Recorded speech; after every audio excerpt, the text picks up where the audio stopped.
గద్య భాగం 4వ పాఠం ఆశావాది ప్రక్రియ ముఖాముఖి ఇతివృత్తం సాహితీ జీవనం.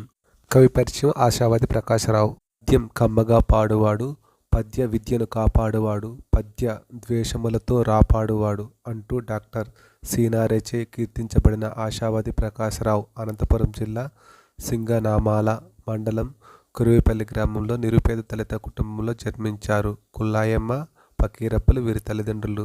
తండ్రి వృత్తిరీత్యా ఉపాధ్యాయుడు కావడంతో ప్రాథమిక విద్యకు తండ్రే గురువు. శతవధాని సివి సుబ్బన్నను వీరి గురువుగా భావిస్తారు. వీరు 19వ ఏట ఆరంభించిన అవధానం 26 వసంతాలు దాటంగా కొనసాగించారు. సుమారు 171 అవధానాలు చేశారు.